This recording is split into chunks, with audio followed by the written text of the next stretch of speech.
Hello friends, आप सभी का स्वागत है हमारे YouTube channel in Om sir tutorial.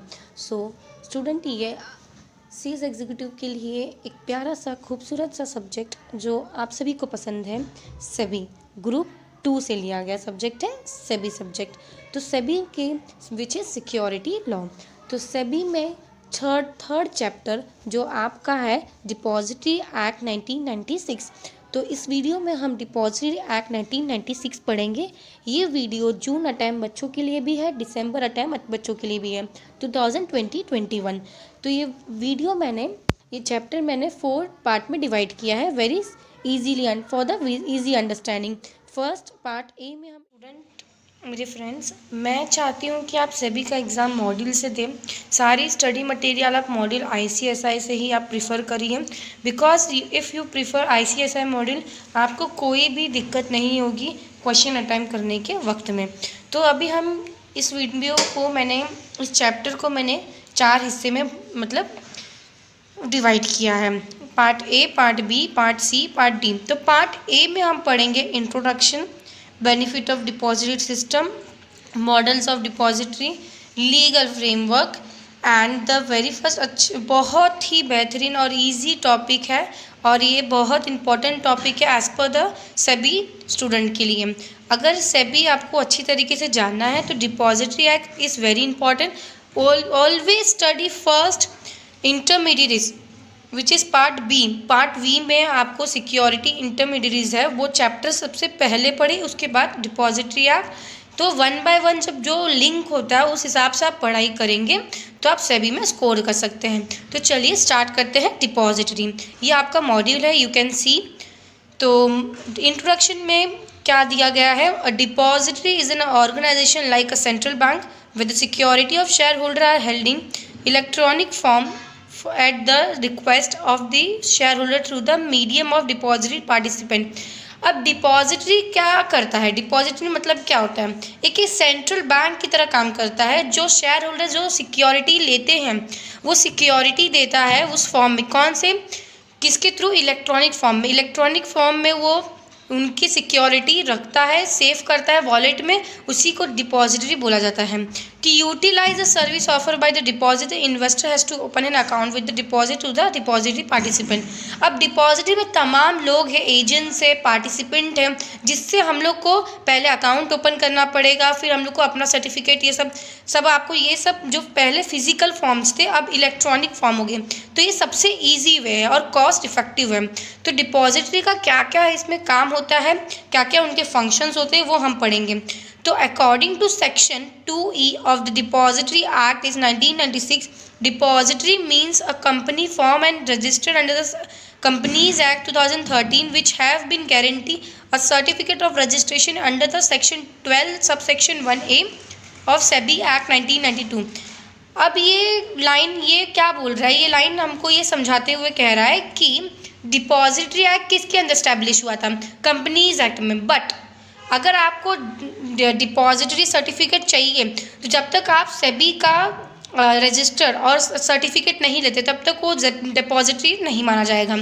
अगर आप सर्टिफिकेट लेते हैं सेबी का तो ही आप डिपॉजिटरी फॉर्म कर सकते हैं। देखो 3rd पैराग्राफ में वही सेम टू सेम दिया गया है। देखो मैं जैसे समझाई आपको सिंपल वे में, देखिए a depository can not act as a depository unless it obtain a certificate of commencement of the business from the SEBI। There are 2 types, 2 type के SEBI के फंक्शंस होते हैं। वो 2 टाइप के फंक्शंस कौन से हैं, पहला तो है NSDL, सेकेंड है CDL। आपको पेपर में किस तरीके से लिखना है, तो पेपर में सबसे पहला आपको ये पैरा लिखना है। अगर आपको पूछा जाएगा क्वेश्चन, कोई भी प्रकार के क्वेश्चन पूछेंगे, एनी टाइप ऑफ क्वेश्चन, या आपको इंट्रोडक्शन देना है सेक्शन 2 सबसेक्शन E के हिसाब से डिपॉजिटरी एक्ट क्या होता है। फिर डिपॉजिटरी एक्ट में जब तक हम लोग certificate of commencement of business नहीं लेते हैं अंडर सेबी के, तब तक वो डिपॉजिटरी नहीं माना जाएगा। तो 2 टाइप के डिपॉजिटरी फंक्शन होते हैं, एक NSDL होता है, national security depository, and CDL is the central depository service.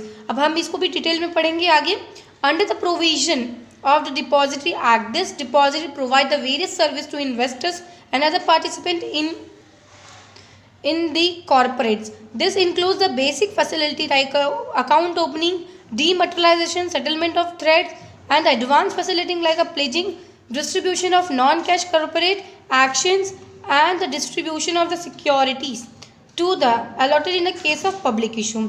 अब फोर्थ पैराग्राफ में आते हैं. देखिए फोर्थ पैराग्राफ में क्या वो डिपॉजिटरी हम लोग को समझाना चाहता है.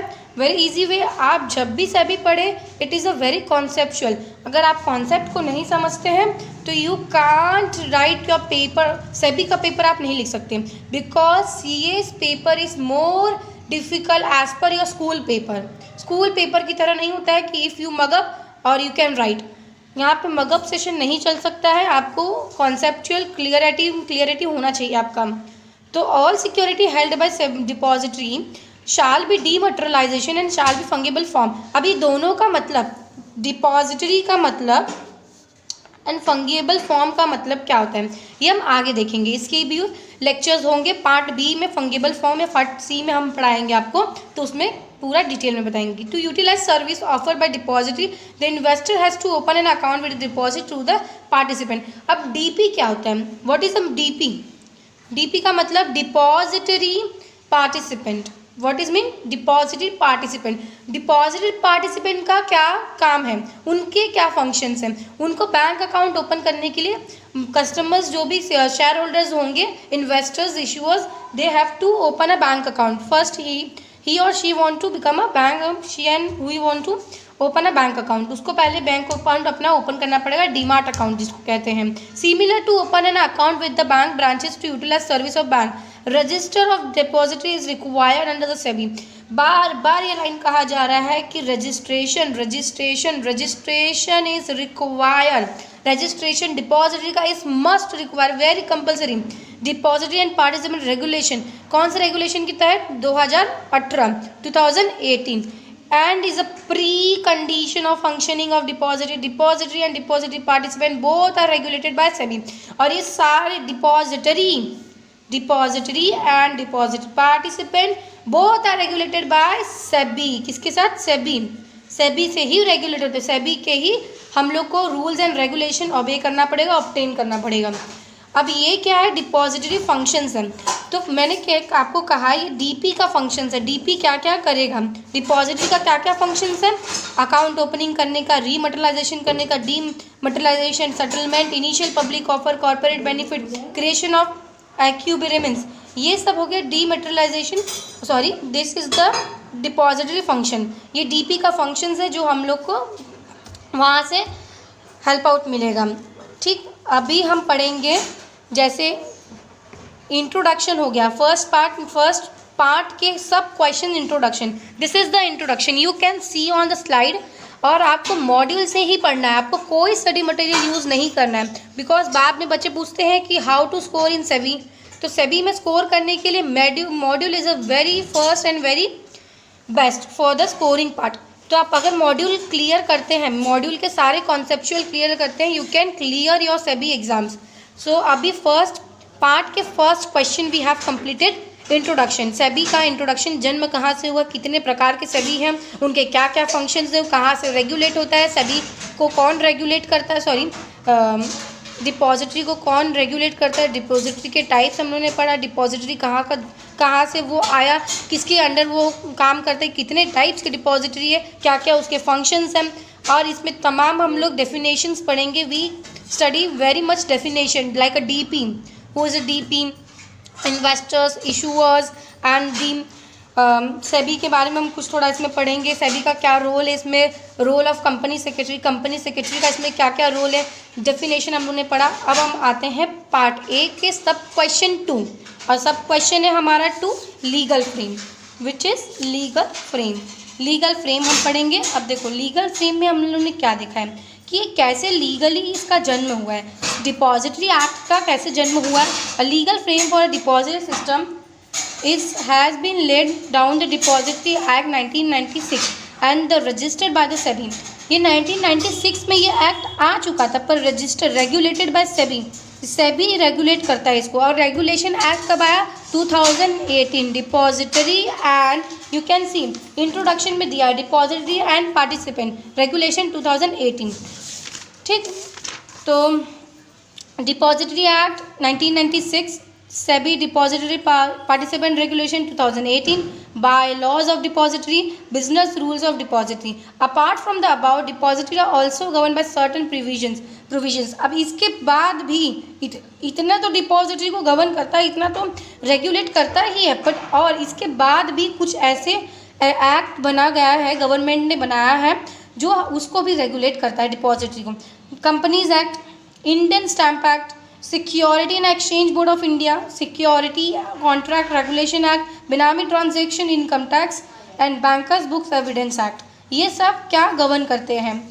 पहला स्टार्टिंग फिर से once again, Companies Act, Indian Stamp Act, Security and Exchange Board of India, Security Contract, Benami Transaction, Income Tax Act, Bankers Book Evidence. This is not more important for you as per the exam syllabus, but आपको as a general knowledge SEBI को depository को कौन कौन regulate करता है ये आपको पता होना चाहिए, बिकॉज ये सारे चैप्टर्स आपके हैं, कुछ JIGL में है, कुछ कंपनी लॉ में है और कुछ आपके SEBI में है. तो आपको ये पता होना चाहिए कि डिपॉजिटरी कहाँ कहाँ रेगुलेट होता है. Legal frame of depository in the depository act provides that for the establishment multiple deposit. Anybody to be eligible for the providing depository service must be formed and registered as a company under the Companies Act and seek registration with the SEBI and obtain a certificate commencement of the business from the SEBI. Same introduction में जो दिया था वही हम लोग को इसमें भी दिया गया है कि SEBI का हम लोग को रजिस्ट्रेशन सर्टिफिकेट चाहिए, कमेंसमेंट ऑफ रजिस्ट्रेशन बिजनेस. ये अगर नहीं होगा तो डिपॉजिटरी नहीं माना जाएगा, डिपॉजिटरी एक्ट वहाँ पर रेगुलेट नहीं हो पाएगा. आप उसको वायलेट कर रहे हो अगर SEBI के रूल्स एंड रेगुलेशन आप फॉलो नहीं कर रहे हो, तो certificate is a must important. अब ये हो गया पार्ट ए का क्वेश्चन 2. अब क्वेश्चन 3 इज सब question is objectives of SEBI. Depository के ऑब्जेक्टिव्स क्या हैं, इनके एम्स एंड ऑब्जेक्टिव्स क्या है, तो अब पढ़ेंगे objectives. Depository regulation as per the statement of object and reason applied in the depository act 1996 aims to be. क्या डिपॉजिटरी के ऑब्जेक्टिव्स, उनको क्या क्या करना है, उनका क्या फोकस है, उनका क्या मेन टारगेट है. A legal basis of establishment of deposit to conduct the task of maintenance of ownership record and effecting changes in ownership record to the book entry. उनको फास्ट कॉस्ट इफेक्टिव, उनको depository का जन्म इसलिए गया था, paper work less हो गया, जिसकी वजह से जो ओनरशिप का नाम चेंज होता था वो जल्दी से जल्दी कंप्लीट होता था. Dematerialization of security in depository mode as well as given the option to investor to choose between holding security in physical mode and holding security in dematerialization form in the depository. अब इसके आने से दो चीज़ help हो गया. जिस customer को, जिस होल्डर को होल्डिंग सिक्योरिटी जो भी है वो फिजिकल फॉर्म में भी ले सकता है, इलेक्ट्रॉनिक फॉर्म में भी ले सकता है. बट अगर आप डीमार्ट अकाउंट ओपन कर रहे हो मेरे स्टूडेंट, तो आप हमेशा इलेक्ट्रॉनिक फॉर्म में ही करो, क्योंकि इलेक्ट्रॉनिक फॉर्म में लेस पेपर वर्क है और लेस अमाउंट है, तो ये बहुत कॉस्ट इफेक्टिव है. इसलिए electronic form is the more appropriate. Making the security fungible, fungible का मीनिंग हम पढ़ेंगे. Making the shares debenture any interest there on the public limited company freely transfer. आप यहाँ पे फ्रीली ट्रांसफर कर, in the seconds you can transfer your ownership to another person. Exempting to all transfer of shares within the depository from the stamp duty. आप अगर depository electronic form में use करें, demat अपन account open कर रहे हैं, तो वहाँ पे स्टैम्प ड्यूटी नहीं देना आपको होगा, और वही आप फिजिकल फॉर्म में करोगे तो आपको स्टैम्प ड्यूटी देना होगा. तो ये क्या हो गया, ऑब्जेक्टिव्स हो गए डिपॉजिटरी एक्ट का. तो हमने क्या पढ़ा, पार्ट ए के सब क्वेश्चन 3 हम लोगों ने पढ़ लिया. इसका नाम है ऑब्जेक्टिव्स ऑफ डिपॉजिटरी एक्ट 1996. अब पार्ट ए का सब क्वेश्चन 4 हम पढ़ेंगे, models of depository, which is models of depository. अब उसके क्या क्या मॉडल्स हैं, तो 2 टाइप्स के मॉडल्स हैं, इस इमोबिलाइजेशन एंड डीमटेरियलाइजेशन. इमोबिलाइजेशन का सीधा और सिंपल सरल भाषा में आपको मैं बोलूँगी कि फिजिकल शेयर सर्टिफिकेट जो होते थे, हम लोग फिजिकल फॉर्म में जो लेते थे, उसको वॉलेट में डिपॉजिटरी सेफ कस्टोडी में रखा जाता था और take place in a book entry form. और बुक में हम लोग लिखते थे, रिकॉर्ड करते थे, बुक एंट्री फॉर्म वहाँ पे यूज़ होता था. यहाँ पे फिजिकल सिक्योरिटी हम लोग को दिया जाता था. अब immobilization fresh issue may be achieved by issuing a jumbo certificate presenting the entire issue in the name of depository, nominee and beneficiary.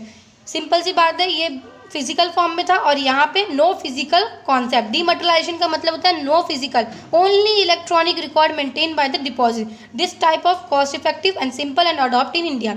ये कब अडॉप्ट किया गया? एक्ट 1996 में अडॉप्ट किया गया, जिससे हम लोग को बहुत ईजी हो गया, पेपर वर्क कम हो गया, लेस कॉस्ट हो गया, कॉस्ट इफेक्टिव भी हो गया और सिंपल वे में कोई भी आम जनता भी इसको अडॉप्ट कर सकता है, जहाँ जनता भी इसमें अकाउंट ओपन कर सकता है। फिजिकल फॉर्म में बहुत माथा पत्ती था, आप उस फॉर्म को फर्स्ट फॉर्म को भरो, फिर कंपनी में रजिस्टर करो, तो ये करो, फॉर्म कितने महीने में आएगा, 3 महीने में, 6 महीने में, फिर फीस भरो, फिर एजेंट्स के फीस भरो, फिर ब्रोकर्स के फीस भरो, तो ये सब क्या हो गया? सब कैंसिल होके आ गया डीमटेरियलाइजेशन। तो डीमटेरियलाइजेशन कॉन्सेप्ट ही एक है कि इलेक्ट्रॉनिक फॉर्म में सारे फॉर्म भरो, ट्रांसफ़र फ्रीली ट्रांसफरेबल, ओनरशिप भी हो सकता है, कॉस्ट इफेक्टिव है and very simple.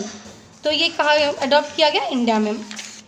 Part A का 4th क्वेश्चन हमारा हो गया, क्वेश्चन 4th भी हो गया। क्वेश्चन 1 था इंट्रोडक्शन, क्वेश्चन 2 था हमारा लीगल फ्रेमवर्क, क्वेश्चन 3 था हमारा objectives of depository act 1996 and 4th question था हमारा models of depository.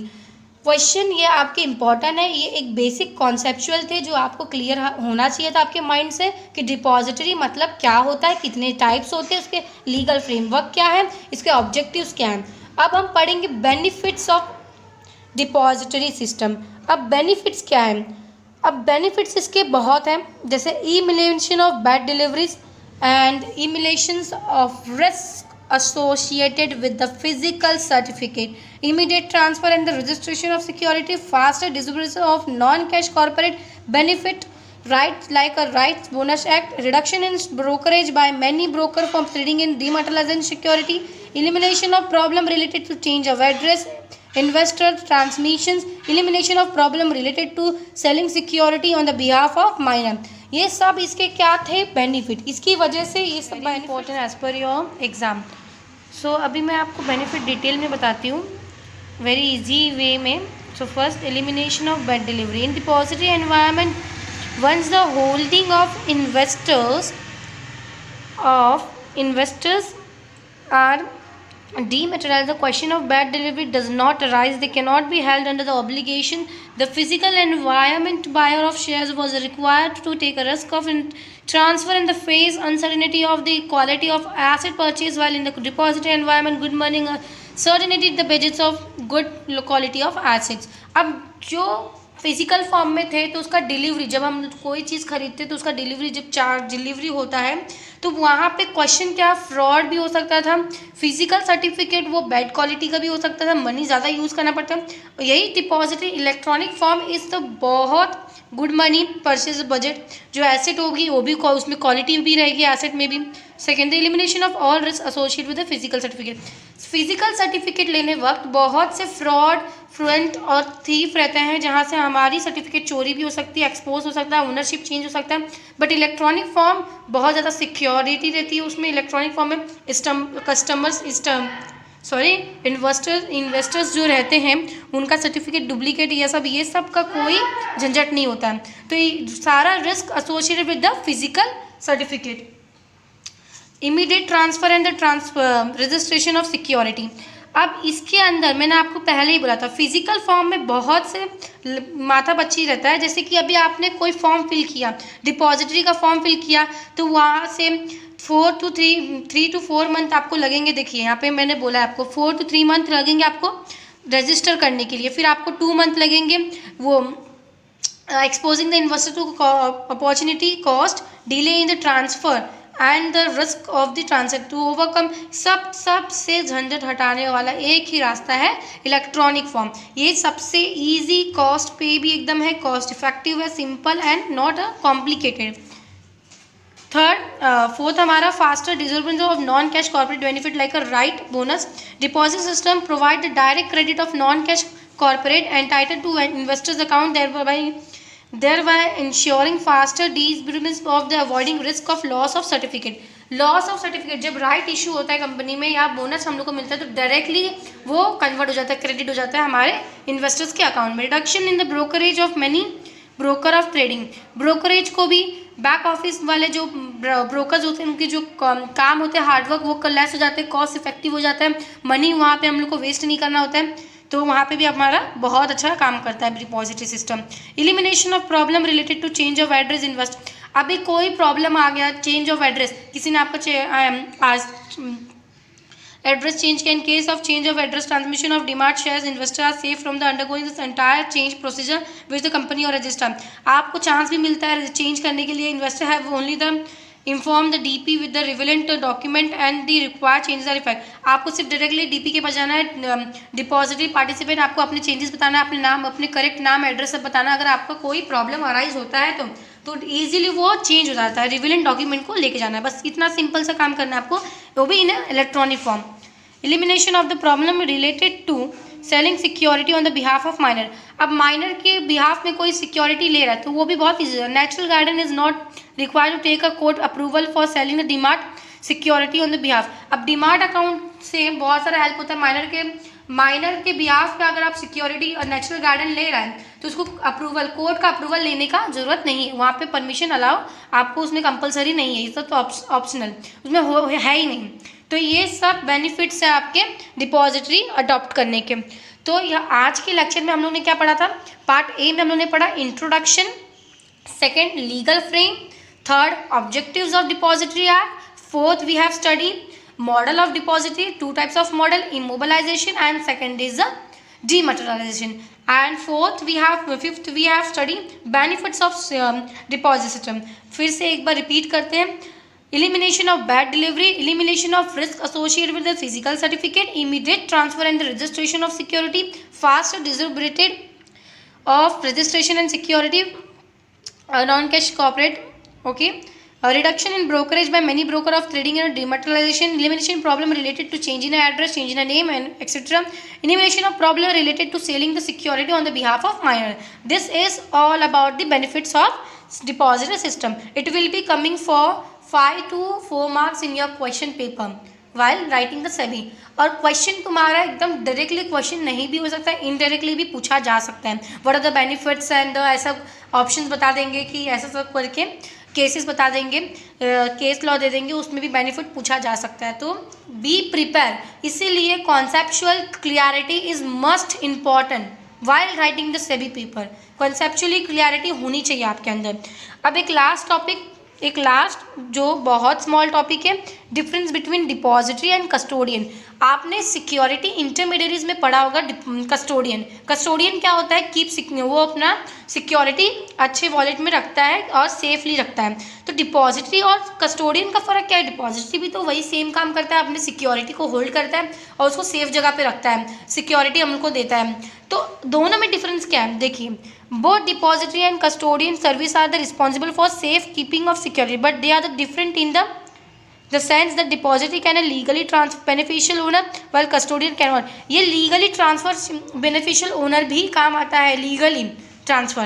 And the main objective of depository is to minimize the paper involved in the ownership, trading and transfer the security. सबसे main objective क्या है depository का. Depository का हमारे India में adopt करने का कारण सबसे मेन है कि जो हमारे इंडिया में पेपर वर्क होते थे वो लेस हो गए, कॉस्ट इफेक्टिव हो गया. हर एक आम जनता, सभी लोग, नॉर्मल पर्सन और average person also can adopt this depository in electronic form. He also can use this technique while opening the DMart account by opening. So okay, अभी मैं प्रोसीजर भी बताऊंगी. डीमैटेरियलाइजेशन क्या होता है, फिर फंगेबल फॉर्म क्या होता है, फिर अकाउंट कैसे ओपन होगा, फिर creation, initial public offer, corporate benefits. ये बहुत इंपॉर्टेंट चैप्टर है. अगर आप ये चैप्टर समझ जाते हो, क्योंकि ये हर जगह काम आने वाला है आपको, हर जगह डीमार्ट अकाउंट आने ही वाला है. सभी के अंदर डीमार्ट अकाउंट नहीं आया तो ऐसा कोई बात ही नहीं आ सकता. तो इसीलिए ये बहुत इंपॉर्टेंट चैप्टर है आपके एग्जाम पर्पज़ के लिए. आपको ये चैप्टर पढ़ना चाहिए और जितना भी मैं पढ़ाती हूँ वन बाय वन आप उसको रिवाइज कर लीजिए. मॉडल इज़ द बेस्ट और कोई टफ लैंग्वेज नहीं है. अगर आप कॉन्सेप्चुअली क्लियरिटी आपके अंदर है तो कोई टफ लैंग्वेज नहीं है. मानते हैं हम लोग लॉ के बच्चे, हम लोग लॉ यूज़ करते हैं लॉजिकली, तो लॉजिकली कोई भी कॉन्सेप्ट हम लोग अगर क्लियरिटी से हम लोग पढ़ रहे हैं उसको, तो ये भी लैंग्वेज थोड़ा डिफ़िकल्ट नहीं है. बस थोड़ा लिटिल बिट मैशअप है, डिफ़िकल्ट है, तो उसको तो कवर करना ही पड़ेगा क्योंकि वी आर CA स्टूडेंट. तो अगर आप CA स्टूडेंट हो तो आपको तो वो तो सब मैनेज करना ही पड़ेगा. तो मॉडल पढ़िए, बहुत बेस्ट है. अभी पार्ट बी हमारा नेक्स्ट वीडियो होगा. पार्ट बी ज़रूर देखिएगा. पार्ट बी देखने से पहले आप पार्ट ए पहले देख लीजिएगा. Thank you for watching my video. If you like my video, subscribe and like and share with your new friends for the June attempt 2020-21 for the new syllables. Thank you.